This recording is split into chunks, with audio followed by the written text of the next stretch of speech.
Okay, so we're putting together all of our prior knowledge about parabolas. We're going to assemble the graphs of both of these guys. We're going to follow the process. So what's the process say? You guys see on your worksheet it says 4 steps. Step 1, find.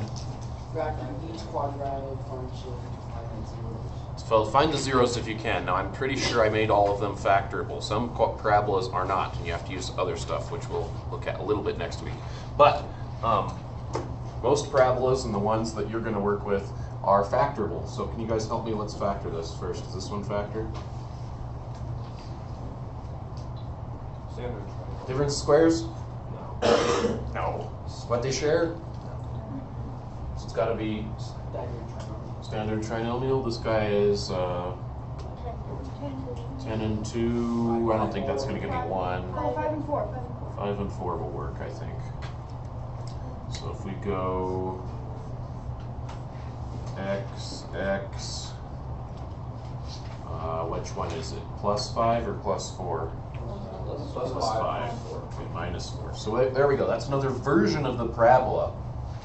It's exactly the same. I mean, you could distribute it out. It's exactly the same. But this version of the parabola, when you set the y equal to 0, you find the x-intercepts. Because that's where y is equal to 0 when the height is nothing. Okay? So let's go ahead and start graphing this guy. So what are my 2 x-intercepts? What can I plug in to make the factors 0?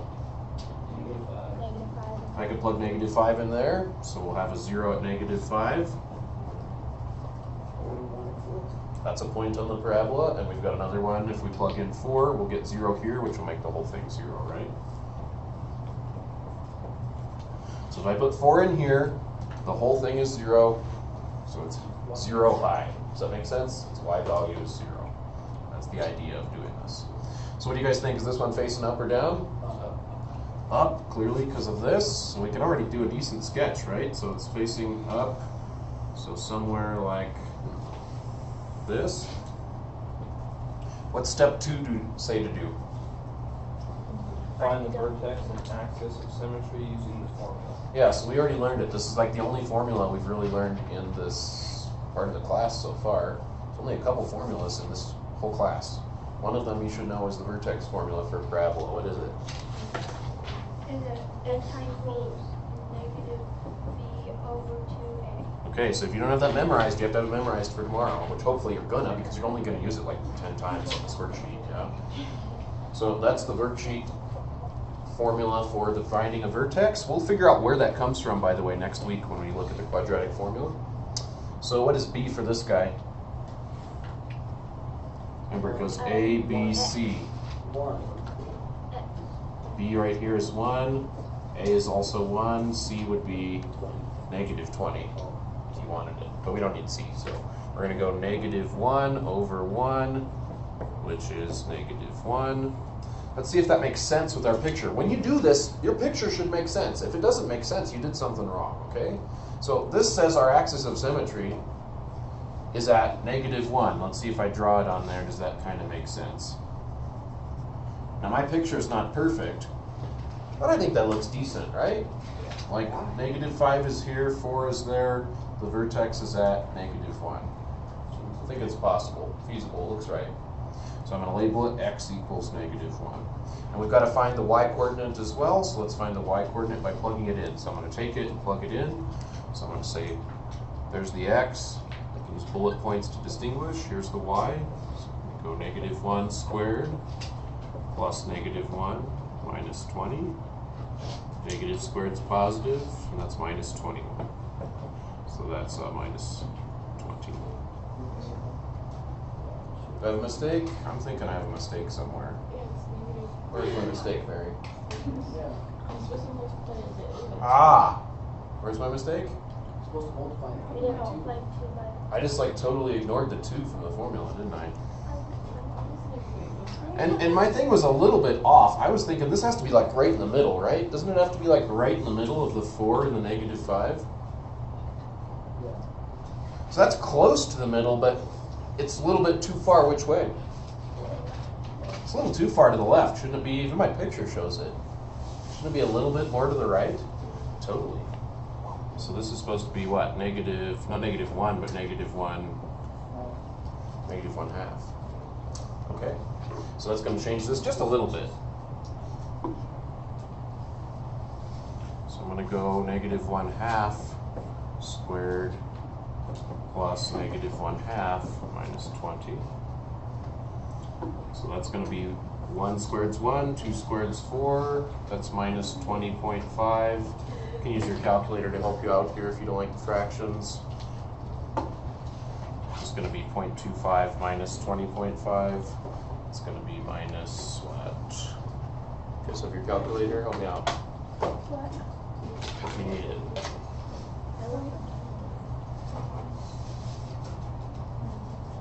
I think you should get that. Double check. So here we go. We've got negative 1/2 and negative 20.25. So if you get to a point like that where you need to use your calculator, like do it, you know. Okay, let's look at this other one. Doesn't matter what order you did these in. I mean, the order doesn't matter a whole lot, but we could factor first. Which way is this factor? It's a difference. That does look squarey, but 20 doesn't look very squarey, and the x is definitely not it. So it is a what they share problem, totally. So let's see, if we do it as what they share, we get y equals, what do they share? 5. 4. 4x. 4 and x. Whether you pull out the negative or not is totally up to you. I'm going to. So then what's left here? X. Yep. And what's left here? Positive or negative 5? I pulled the negative out. So there we go, now it's factored. So let's use that to start graphing our parabola. So where do we have some zeros on this, some x-intercepts? Well, wherever y is 0, we're going to have them. So what's going to make this one 0? Minus 5.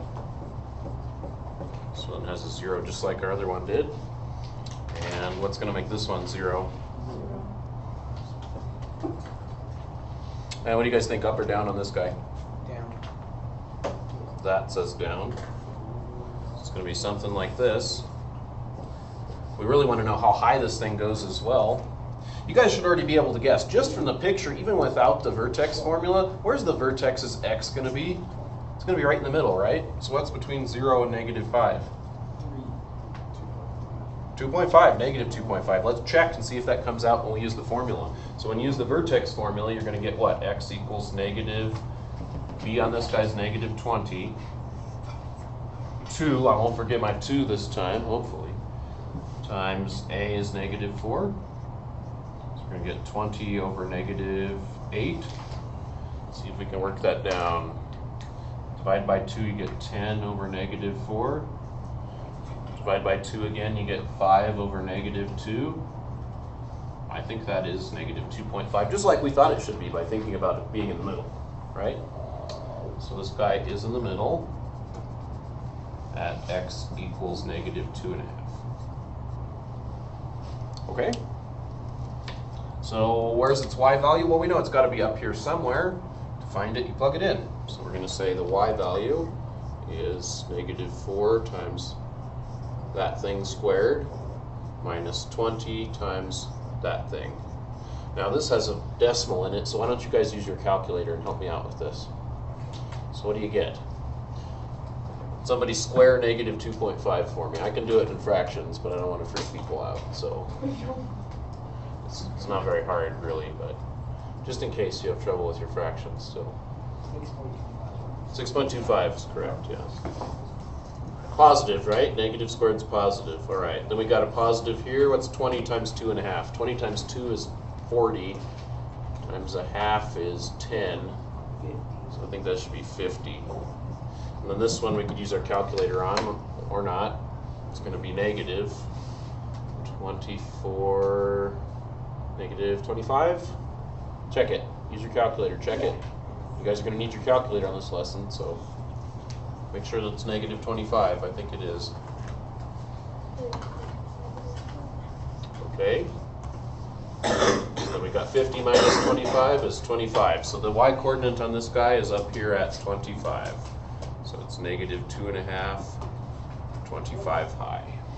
Okay, there's one other thing it asks you to do on each problem, so let's go ahead and do that on each one of these. It asks you to write the domain and range. Well, if you have a picture, we've done this a billion times. From a picture, domain and range should be very simple, okay? So let's recall how to do that. Domains and x values. So if I think about all the possible x values on this blue guy, doesn't it keep going? So everything, negative to positive infinity. And the range is not everything because we go bottom to top. What's at the very bottom here?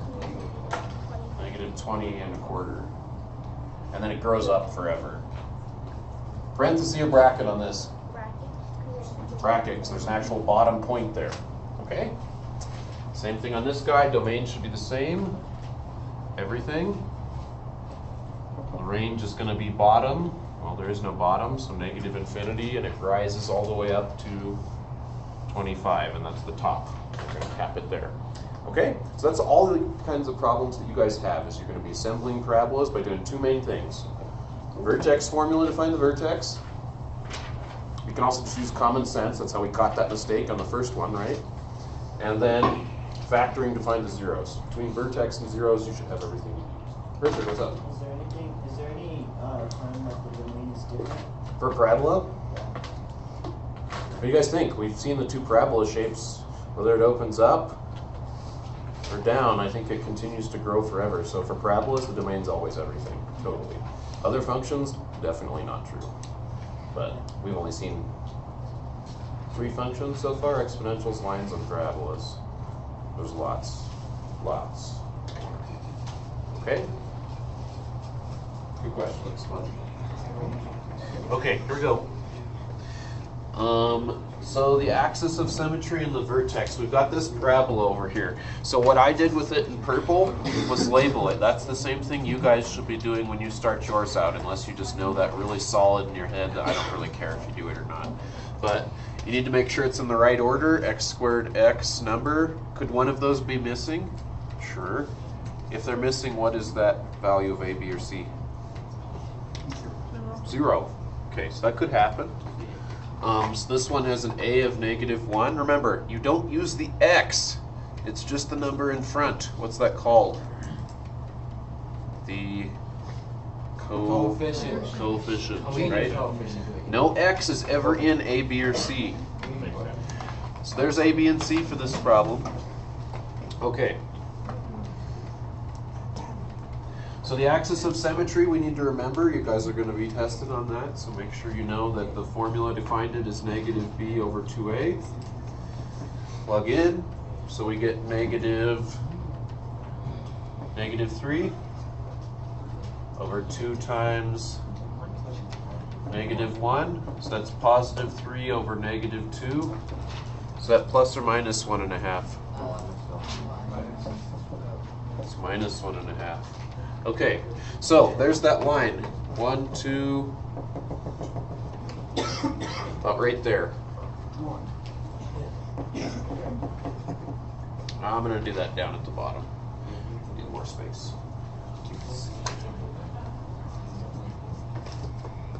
Okay, then to find the vertex, well, the vertex is on that line somewhere, so we know it's at -1.5 something. How do I find the something? Yeah, stick it in. So stick it back in. So let's do that over here. So I'll say y .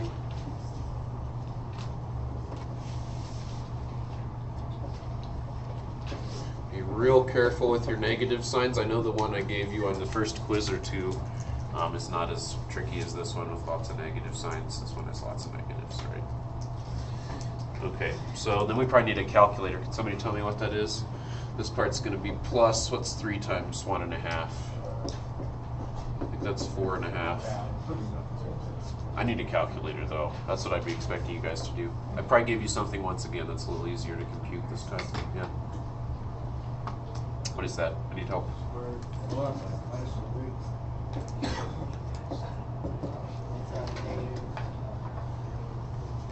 Let's check. 12.25. Yeah? 12.25. Good. Okay, that's what I got. Okay, so now we know where the vertex is. xy. So it's there and up at about 12. So we'll call this 12. And is this facing up or down? Down. This guy says down because it's negative. So we know it's going to kind of come down here and cross, but where exactly does it cross? I find the zeros by factoring. Yeah? So let's factor this guy. What do we think factoring wise? Plus or minus 5. Good, but what about this minus? What should you do with that first?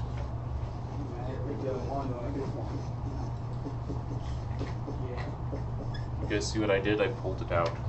That's going to make your life much easier. And once again, the one I gave you on the quiz, do you think it has a minus in front? No. No. Why'd I put a minus in front on this one? It's a challenge. Yeah. And also so it would open, I wanted this one to open down. Yeah? So this guy's not hard to factor. Just about everybody almost can do this one now. So what is this? 5 and 2? Negative 5? I told you. Okay, so what we did yesterday was we said set both of those things equal to 0. So what's going to make this 0? Positive 2, right? You solve that.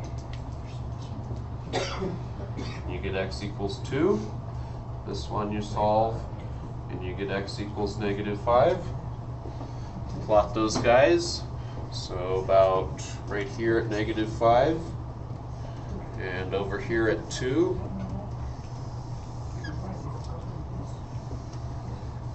And there's our parabola. Okay?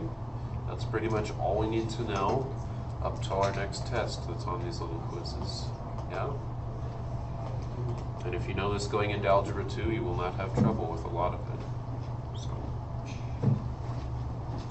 So we know the zeros are negative 5 and 2. Max or min value, what's the maximum or minimum that this thing possibly obtains? 12 and a quarter. What is it? 12 and a quarter. 12 and a quarter. Is that a max or min? Maximum. It gets all the way up to 12 and a quarter. That's as high as it ever gets, right? If it was facing up, would it be a max or a min? Then it'd be a min. It'd be like the smallest it ever gets to. Okay, once you've got this picture, the domain and range should be real easy. So let's do the domain and range last. Then I'll give you guys some work time before our quiz. So domain is x or y values? X. X always kind of comes first, that's how I remember. So domain, if we're riding along the red curve, we go left from right, but it's over here. And then it goes back that way. And then it goes back that way. This thing keeps going all the way to negative infinity. And even though it looks like it's going to kind of stop, it doesn't. It keeps going down and down and over and over. Okay? And then the range. The bottom, is there a bottom?